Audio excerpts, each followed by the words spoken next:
Mr. Sandman, bring me a dream. Hey everybody, welcome to the show. I'm your host Sandman. Today I'm going to be reviewing the Sparrows Vorax pick set. Let's get into it. First off, before I get into this review, some of my longtime watchers have probably noticed that I never review Sparrows like almost at all. And there's a really good reason for that. And the reason is that I've been collecting lockpicks for 15 years. I've been picking 15 years. I've been collecting Sparrows since 2011. Sparrows started in 2007. I saw them first advertising in 2010, 2011 timeframe. And they were advertising on keypicking.com, which was an online forum for lockpicking and locksport and locksmith. And they've always come across as the cheapest tools on the market. They just have. I mean, there was just better options ever since going back then. And I never really got into collecting Sparrows. I remember in 2011, they didn't have handles on their picks. And I remember they started marketing that they were going to have handles on their picks. And I remember it was a countdown, like, hey guys, 1 more month.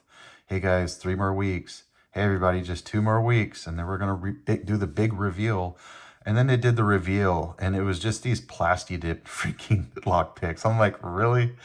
And I remember the room I was sitting in my parents' house on my laptop. I remember it was like summer of 2011, and I remember feeling like just absolutely just abused or lied to. Like, I was so mad. I wanted to love Sparrows ever since the beginning. I just never could, and there's a lot of reasons for it. Their quality control, quality overall has just done nothing but go downhill ever since. I have all of their tools. I have all their pick sets. I have all their picks. I have all their turning tools. I have every single one of their locks, all their key and knob cylinders, all the practice locks, all the cutaway locks. I have the new Sidewinder. I have everything that they've ever made going back to 2010. I have everything. And the quality has just gotten worse and worse over the years. And it used to be that some of the stuff was made in Canada, and now this is the package this pick set came in. Everything just comes from China, all of it. It all comes from China. And there's nothing wrong with tools that come from China, but Sparrows is just really good at branding and marketing and making things really exciting for the new pickers. And I don't go and tell people not to buy Sparrows. I don't. People ask me, hey, Sandman, what should I get? And I give them an honest answer. And I'll tell them exactly what I think they should go with. I give them like 3 options, maybe 5. Sparrows has never been among those options. And as we're going to find out throughout this review, there's a lot of deception in the wording that Sparrows uses in their marketing, such as the type of steel that they use in this. That really irks me. It really kind of like, it just needs to be exposed. I collect everything that's Sparrows. I love that Sparrows make stuff specifically for the locksport community, but it's a lot of the stuff that I have, it's all garbage. It is what it is. Let's get into this review. I'm sorry. I don't mean to be a Debbie Downer. I should be hyping you guys up, but this thing is $95 and it's just not worth it. So let's get started with that. So this is the Vorax. It's $95. The Vorax lockpick set, pronunciation classical, Vorax. So I don't know. I'm going to call it the Vorax with a V. Definition: voracious, insatiable, devouring. In a sentence, move away from the door. I got me a Vorax. Okay.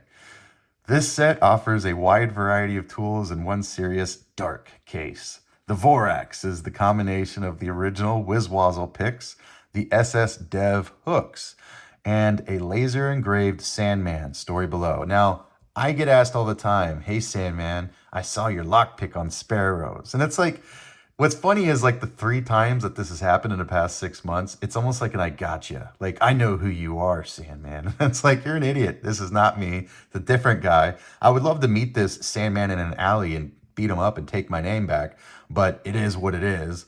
The SS Dev hooks are good hooks. The SS Dev community is a very amazing community. Let's see here. Whizwazzle. I knew him personally. He was one of the original locksporters on YouTube, and they did get together with him and create the Whizwazzle set. And they had a starter set. So I remember the first 3 sets were the starter set, the Whizwazzle set, and the competitor. And that was like their beginner, intermediate, advanced. But now we have the Vorax, and we're going to be tackling this beast. So let's keep going. The result is a 15-piece lockpick set that is well suited to raking, single pin picking, and high security deep access picking. You will never see somebody using Sparrows for picking high security locks. Almost never. Because people that get up to high security locks will just buy better lock picks. So it is what it is. Flat bars have been added to the traditional tension bars, and a tubular tension bar allows for tubular locks to be single pin picked. Rounding out the set is the addition of 4 comb picks to quickly open lower security locks like Master 140, 150, and more. Our Sandman lockpick sports a laser engraved handle. Wrap it all up in a multicam black case with a 3D Sparrows patch, and you have a set that will eat through anything. That's right, because it has a patch, you'll eat through anything. I have a quick story to tell about the Sandman when I pull that pick out. It's pretty funny. Okay, we're going to talk about all the parts that are in this. Man, this is probably the worst review I've ever done already. I'm sorry. I'm not excited about this. I'd rather review like actual locksmith tools that are cheap and overpriced than advertise this, but we're going to do it.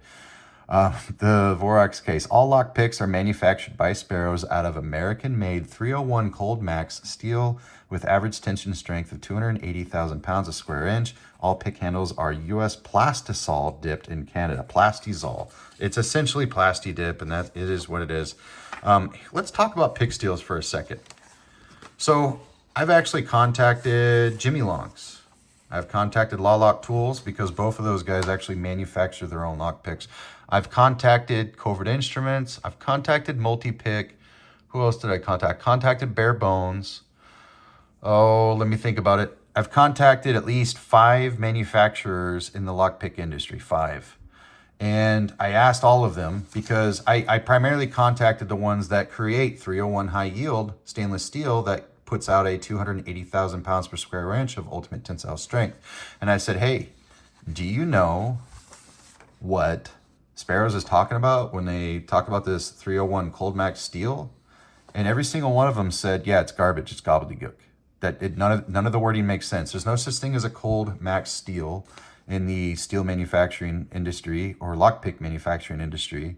And they said, though it claims to have 280,000 pounds per square inch, which is this right here, 301 high yield tools are not cold cut. They are heat treated and they are cut with a laser. So there is an annealing process, and I'm not going to pretend to be a metallurgist here, and I'm sure Christina Palmer is screaming at me through YouTube right now, but there's a heating process with 301 high yield, but there's not a heating process the process for manufacturing lockpicks at 301 full hard, which is half the strength, is completely different. And these would be cold cut, as I understand it, but these use a annealing process. So this Cold Max steel right here, let's highlight that for a second. This cold 301 Cold Max steel, it's just a marketing term. It's obfuscation. It's just gobbledygook. There is no such thing. These are not 380,000 pounds of ultimate tensile strength or yield strength. All you have to do is buy a Jimy Longs pick or a Covert Instruments pick, because both are made of the same steel, and then flick it with your thumb, and I'll do that here on camera, and know that these are just flimsy as hell. So let's just keep moving on. We're gonna have to open up this pick set before we move over. So we're already off to a bad start. Everybody already hates me now. Everybody, oh, look at that. How does that happen? Okay, my case was stabbed. So I actually opened this up on camera, and then my camera died, so I had to start it over. It is what it is. I'm having problems with my camera. So we got lots of picks here. Lots of Plastidip. People, it's not Plastidip, Sandman. It's called Plastidip. What was the marketing term for that? What are they called? I don't remember what they call them. Plastisol dipped. I'll have to Google that one later. Maybe I won't. Plastisol dip. Look at this worm rake. We need to have a whole conversation about this stupid rake. Okay, anyways. Okay, and here we have the comb picks that we won't be able to use on anything. All right, so let's talk about the Vorax. Let's talk about this, the Sandman. They couldn't come out with a Vorax pick. They had to put a Sandman in the Vorax. But if you get the Monstrum, you get the... Do you get the Medusa or do you get the Monstrum? No, you get the Octo Rake or whatever the heck they call it in the Monstrum. I don't know. I don't make up these terms. So I can't get this tool out of their packaging. It is what it is. Hang on. I should have brought scissors. Worst review ever. No love for Sparrows. All right, so here's the Sandman. I absolutely love that they make picks with graphics on them. I wish they would do that. I wish they would make one every single year and put a freaking year stamp on them to make them collectible. Why they don't do that, I don't know. They came out with this set like freaking 7 years ago, and they haven't innovated and done anything new in the past 5 years. So it is what it is. So let's talk about the Sandman. At a trade show, we were talking with a few guys who used to attend Soldier of Fortune conventions at the Sahara in Las Vegas. The story went that in the 80s, a guy would follow these conventions and sell lockpicks out of a small booth. These sets were mostly HPC, but he also had some homebrew picks made by a different guy. Of the handmade picks, what these guys really liked was one called the Sandman. So out of interest, we sent off a few emails to see what we could dig up. It took a while, but we slowly got a few details and then learned that the guy making the picks was a DJ. I can't make it up. Was a DJ in the 80s who used the handle of Dr. Dave.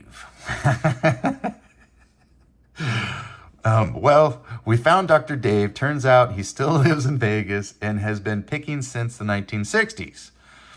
Best part, he sent us a Sandman.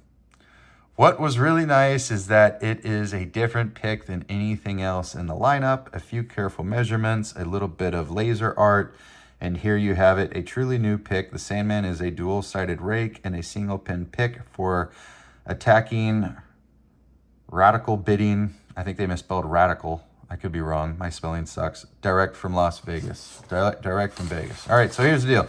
Here's the story. So the story goes, I knew someone that went to a convention, and this is a completely different etching. I have one of these from long ago. I wish I had brought this to compare, but I have two of these now, and this is a completely different type of etching that they're putting on these. So mine is more textured. So anyways, the story behind the Sandman that I have to tell y'all is this. Someone was standing in a booth waiting to meet Michael, the owner of Sparrows, at DEF CON like 5 years ago. And so they're waiting in line to meet the owner of Sparrows, and someone was purchasing some tools from Michael, the owner, and said, hey, so what is the purpose of the Sandman, that little nub right there? There's a little nub right here. They said, what's the purpose of that? And the guy said, Michael, the owner of Sparrows, said, it's a secret. And that's it. And then the customer just walked away confused. And the joke is, it's like, how can you sell a product to somebody and then tell them it's a secret on how to use the tool and just send them away? They just spent, $100 on your tools. And just send them away with that. So nobody knows what this little nub is for. Nobody knows. Let me just say that. I've watched lock noob videos. I've watched Bosnian Bill. I think I may have seen a lockpicking Laura. I don't know. I've seen videos in the past, and nobody knows what this little nub is. It is what it is. I don't like this new etching on here. This thing is really, I don't have oily skin, but this thing is really attracting my oil. So anyways, this is gobbledygook. However, I do know of some lock pickers that are like, yeah, well, Sandman, I picked a lot of locks with this, blah, blah, blah, and that's fine. I could take a Q-tip and shove it in a lot of locks and probably get some success from it. It's 22.5 thou. The original one, I believe, was 25 thou. I should have brought that for comparison, but 22.5 thou. It is what it is. You're supposed to rake with it, I guess, on this side, and then single pin pick it on this side. I'm not going to even attempt. This thing's ridiculous looking, and it is what it is. Let's talk about the tools that are in the set. So we get a worm rake. Oh, really? Oh, so all of these tools are 25 thousandths thick. So for $95, we get essentially a beginner pick set and none of the tools are different thicknesses. That's strange. It's a weird thought process. So that's very weird. For 95 bucks, you'd think you'd at least give me 2 picks that were like 20 thou or 15 thou. Anyways, I'm not, okay. So let's talk about the turning tools. Why not? You gotta start somewhere. These are the same turning tools that you can get for like $6 on the website. So you have one double-sided, two double-sided turning tools, and 3 regular half twist turning tools. The reason why you have 3 is I would assume that they're all going to be different widths, and that's fine. That's true. And the same thing with these. These are supposed to be a so these are rigid double-ended turning tools. One is for bottom of keyway, one is for top of keyway. However, this is just a lazy attempt at what we have today. So the whole world has moved on. Like, I don't even know how to explain that. So how has the world moved on? Let's talk about that. So let's talk about, okay, I got one here. I have the Covert Instruments Genesis pick set, and this has double-ended turning tools for $28 in that set. And these turning tools you can buy separately as well. And these are legitimately designed out of 301 high yield stainless steel. Also, these tools are specifically designed for top of keyway. These are just like a lazy attempt at doing that. I would much rather use, so these are all over the place. Multipick uses these.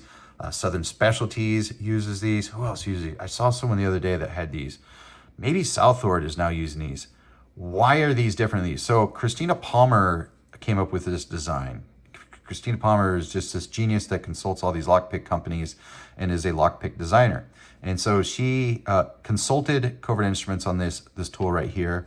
And at some point, Sparrows took probably Christina Palmer's design, because she's been around for a while, consulting for Tool, the open organization of lockpickers and all kinds of manufacturers. And Sparrows was like, well, we'll make something similar to it, but essentially they're going to charge you $6 for these turning tools, and it's like 3 pennies worth of steel here. I would much rather use the actual Christina Palmer type, or lockpicking lawyer, whatever you want to call these, from the Genesis. They have them in Multipick. They're all over the place. There's so much better other places. So that's the turning tools. Let's talk about the actual picks here. So I have no complaints about the SS Dev. These are really good picks. They're essentially just rounded. Well, one is a flat hook, but they're essentially just hook picks that are at different depths and heights. So you have one that's shallow and one that's medium and one that's really thin and very deep. And so I can absolutely say that these are really great picks, and the people that design them are super intelligent, and a lot of really high level pickers will gravitate towards these.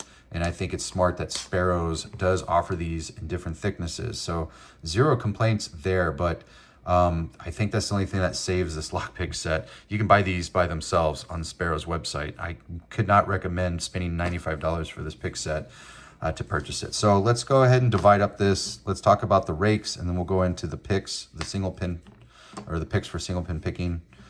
So we do have the SS Dev over here. So how many tools are we getting here? And I'm not going to be, there's so many dumb names for all of these tools that I'm not going to be able to match them up. We'll try though. Why don't we try? Okay, let's start off with the rakes first. So we have a worm rake in 25 thousandths. This is the worm rake right here. This rake is basically a take on a Bogota, which was designed by Ray Raimundo in about 1981. And so the worm rake is just a take on that. And then you have a triple peak, which is the Bogota. So some people like to lay claim to the term Bogota. So then you'll have makers that'll make the same tool and they'll just call it something different. I couldn't care less. I have no dog in that fight, is what it is. But you have the worm rake and the triple peak. And then you have the twin peak. Why on earth they have a triple peak with a twin peak makes no sense to me. I don't understand why they would have that. I like that in the Covert, the Echelon has this double peak, but the Echelon from Covert Instruments doesn't have fluff or repetition. No, okay, so it's different. It's a rounded double peak, and then we have a more traditional quadruple peak. I like that. I'm not a fan of a triple peak and a double peak, because if I'm picking a 4 or 5 pin lock, I'm going to go with the triple peak every time because I'm going to get a quicker open. So this is just fluff. I'm not a fan of that, but it is what it is. And then we have this is a city rake or an L rake. And essentially this is just for, you know, like padlocks, small pin format. Some people like to use it as a jiggler. That's fine. And so those are the four right there. Am I missing something here? So the worm, the triple, the twin, the snake rake. Where's my snake? Oh, okay. So the snake rake, not the most effective, especially this one. This is a really low profile here. I would never want to use that. That's unusual. So the snake rake is something that's been around. HPC's been making this type of profile since like the 1950s. And I just reviewed a multi-pick jackknife set the other day, and they have a traditional snake rake in here that I prefer. And let me see if I can get this thing set up, pull out. And I know that the snake rake is in here. Let me show you guys what a traditional snake rake should look like. So this is a traditional snake rake, and this is the Sparrows. Is it that much of a difference? No, I guess it's not that much of a difference, but Sparrows essentially will just take somebody else's design and they put their own spin on it, and then, you know, sometimes they'll name it something different, but that's their snake rake. I'd rather go with this traditional snake rake. HPC does this, Right-Hand does this, Gozo does this. All of the traditional lockpick makers do this, and Multipick does it because this is effective. I'm not a super big fan of this, but it is what it is. So let's keep going. Let's talk about the hooks. So we have a half diamond. This would be a half diamond. It's a little bit small for a traditional half diamond, but that's fine. It is what it is. Let's talk about the high reach. So these are the SS Dev. Let's not get them mixed up. So this would probably be the high reach. I'm guessing that's a high reach. Let's talk about the offset hybrid. So this offset hybrid is a take on the DeForest half diamond, which was invented by Bill DeForest in the late 1970s, early 1980s. He took that design, sold it to Right-Hand, and Right-Hand started using the half diamond design, and then everybody started copying him, or copying Right-Hand. So there's probably a trademark dispute on that. I don't know, but they're not calling it an offset half diamond. It's not even a traditional offset. Instead, they're calling it an offset hybrid. So it's mixed between a half diamond and a DeForest. So it is what it is. Just giving you guys some trivia for you. And let's go the SS Dev hook set. So this is the SS Dev hook set right here. And I like this set. This is good. Let's put that aside. And then what is left? We have the SS Dev. High, long. That's weird. Yeah. Wow. Are they giving me duplicates? There's duplicates. That can't be. No. Well, it's so, all right. So this is saying it has the SS Dev hook set, but then it says it has the SS Dev high and the SS Dev long and the SS Dev deep. Well, that's what the hook, I have duplicates in here. That can't be. No, because I mean, these have shoulders and these don't have shoulders. There's got to be a difference between these that I can't tell, but they're very similar. Okay, well, apparently the final, this is the SS Dev set, but then these are the SS Dev high, long, and deep. Whatever. I'm going to move on with my life. I'm guessing 6 of these are SS Dev. That's really confusing. Okay, let's go to the case. All right, we talked about that. Let's talk about the combs. All right, I'm not a big fan of combs except for I like combs. Where is that? Oh, it's in my everyday carry kit. I don't have it with me. So I have my everyday carry kit is an Echelon pick set, but I have extra bypass tools added to it. I really like the comb picks from Covert Instruments because they actually tell you what locks they work on. Good luck trying to figure out which locks these are going to work on. You're not going to know as you walk up to a lock. A random padlock, a Seagull, an American lock, a Master 140, Master 150. You're not going to know. Someone's screaming at me, but Sandman, it's just a 4-pin padlock. You should know at least the difference between a 4-pin and a 5-pin. Well, these are all different. They're all different. So these are 2 4-pin, and they're completely spaced different apart. I have no idea which one of these is going to work on what lock, but this is old technology. Back then they didn't, I don't know. They were able to figure out how to do etching on the Sandman, so why didn't they etch what lock these work with? Probably because the people that own Sparrows don't actually pick locks. They're not lock pickers, they're not lock sporters. Speaking of which, have you guys been to their YouTube channel lately? All of their social media, except for Instagram, if you go to YouTube channel, all of their comments are turned off. So they have 10,000 followers, but all of their comments are completely turned off. So you can't interact with the owner or whoever is putting up the information for this. You can't be like, hey man, I got a really good idea. Why don't you just like actually etch the type of lock that this specific comb is for? You know, you'd hope that there would be a chance for dialogue like that, but they shut all dialogue off to anybody because they block all the comments. So anyways, they don't care. So these are comb picks. I'll never use them. This is for tubular locks. However, there's 3 different sizes of tubular locks, and regardless of them being a 6-pin, a 7-pin, an 8-pin, or a 10-pin, this is going to fit one of 3. So you have a 30% chance of this working on any given tubular lock. That's fine. None of these are tubular lock picks. I think they should work. Like I would probably use this one here, this half diamond. It is what it is. But what you really want to use these for is top of keyway turning tools. So we do have top of keyway turning tools here in different thicknesses. Let's talk about that. So we have, no, they're not. They're not in different thicknesses. They're all the same thickness. Okay, wow. See, for a second there, I thought this was going to be a $95 pick set, but it's not. It's a $10 pick set, and it's got a lot of repetition in it and gobbledygook. So here is my recommendation for Sparrows or anybody that's watching this that's in the lockpick manufacturing industry. If you're going to add 4 top of keyway turning tools in here, I don't care if they're multi-tools because they're on the opposite end of the comb picks here. If you're going to add these turning tools here, make them different thicknesses. This one should be 28,000 or 20 thousandths. This one should be 30 or 32 thousandths, because sometimes we see 28 and 32 thousandths because of that's just the way steel is procured in North America. But it is what it is. So 20 thousandths, 30 thousandths, 40 thousandths, 50 thousandths. Wouldn't that have made a lot of sense? Wouldn't that have made a lot of sense? Also, why wouldn't they make this 30 thousandths, 40 thousandths, and 50 thousandths? But they didn't. They absolutely did not. Instead, these are all the same thickness too. So that's 30 thousandths. I bet this is 29 thousandths. We'll call it 30. And what is this? 30 thousandths. So you essentially get 3 turning tools that are all the same thickness, but they're different widths. Width doesn't matter to me in top of keyway. I need thickness. Width doesn't matter to me in bottom of keyway. I need thickness. So I would understand that these are all different widths, and that's fine. That's fine. This is old school. This is what people have been using for the last 75 years. Like, this was probably really amazing technology in the 1950s or 60s. And the whole purpose of this is so you don't apply too much tension, because people would rake with these. So you don't want all the pins to bind too hard when you're raking. You want to have a nice light feather touch. So that's the purpose of a half twist turning tool. I don't need 3 of them though. One of them would be fine. Having different sizes for the top of keyway turning tools here and different sizes for these, that would make this probably like a $35 pick set, but it's not. It's 95 bucks.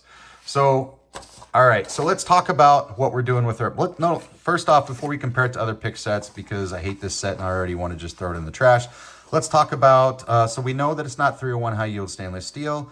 Who is this for? Well, apparently it's between it's about a Tim.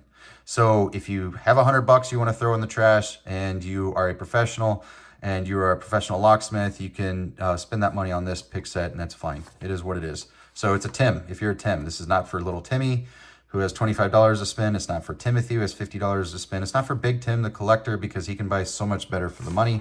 Let's talk about the tier that this is in. So is this best of the best? I don't think so. Is this high quality? Not really. Is it highly functional?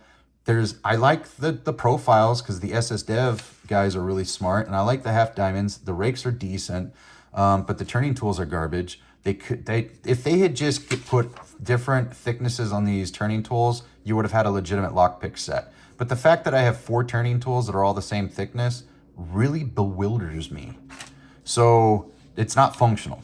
The transparency, well, the fact that they are marketing 301 cold max steel with 280,000 pounds of ultimate tensile strength, I'm going to have to disagree that there's a transparency here. Just because you put something on your website doesn't mean it's true.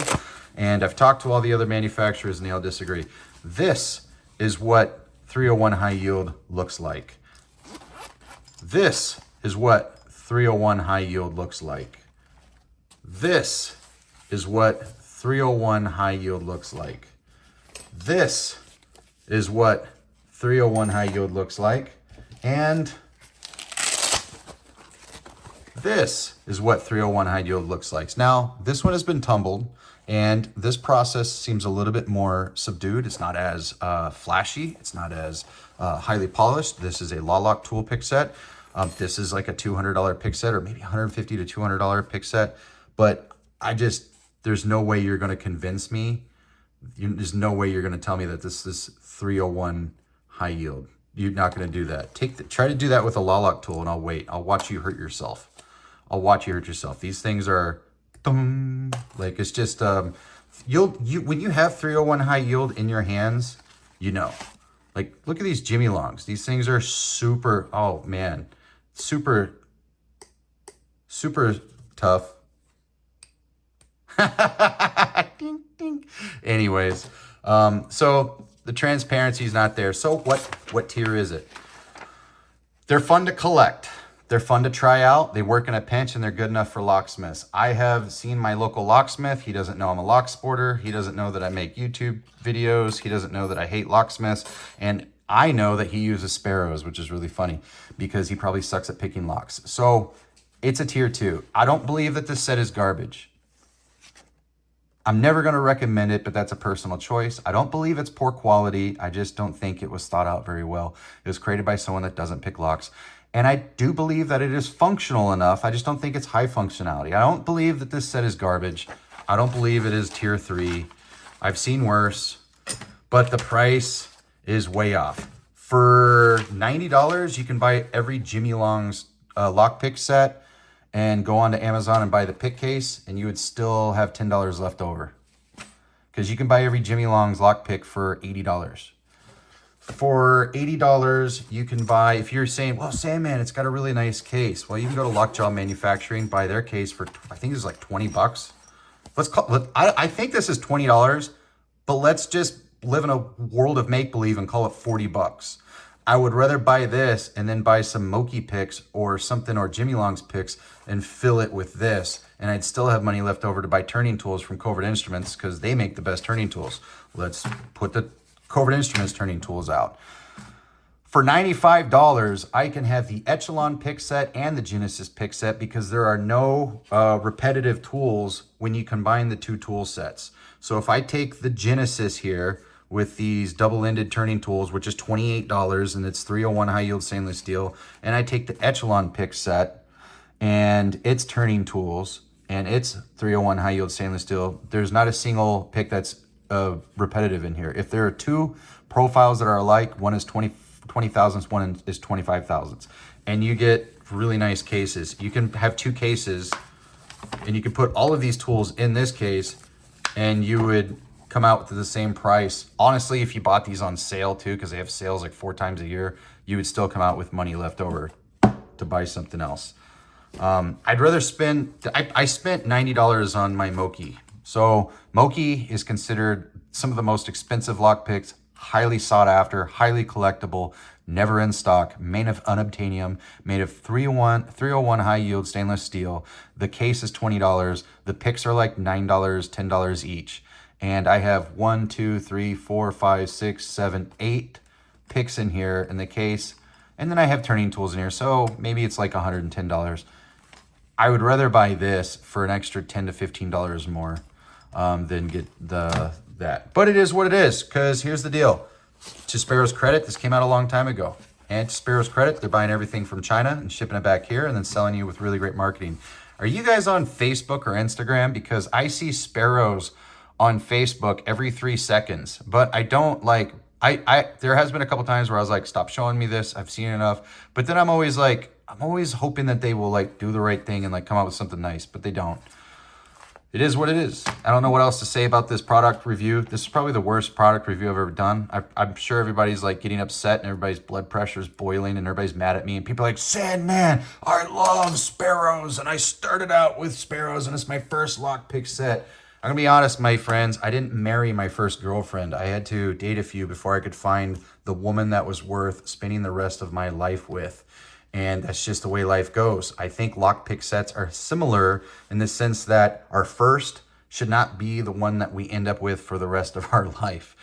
Unless you have somebody like me that can save you from the pitfalls that is the diatribe that is the locksport industry and the lockpick manufacturing industry. Consider me your love doctor. Haha, just kidding. No, but for real, I'm trying to give you guys some relationship advice and tell you don't marry your first girlfriend. Don't marry your first lockpick sets. If you started out with Sparrows, there's nothing wrong with it. But please, for the love of God, if you are a Sparrows fanboy, there's 90% chance that you don't own any other tools on the market except for what you bought from Amazon or AliExpress. Do not give people advice and tell them that this is the best lockpick set that you have ever owned when you have nothing else to compare it to. I'm pissed off because I just spent $95 for this review. I don't get paid. I literally, I probably make about $15 a month on revenue for these videos. It's so little that I haven't even been paid my first check yet for ad revenue videos. It is what it is. So I spent $95. You'll laugh, you'll cry, you'll kiss $100 goodbye. That's all I have for today. My friends, I'm not rich, I'm irresponsible, and now I'm out $95. Let me know in the comments down below. What are your thoughts on Sparrows? What are your thoughts on the Vorax? What should I review next from Sparrows? Let me know if you love them. Let me know if you hate them. If you do love them, it's no problem. We can still be friends. We just don't have anything in common. Thank you all so much for watching, and I'll catch you guys next time.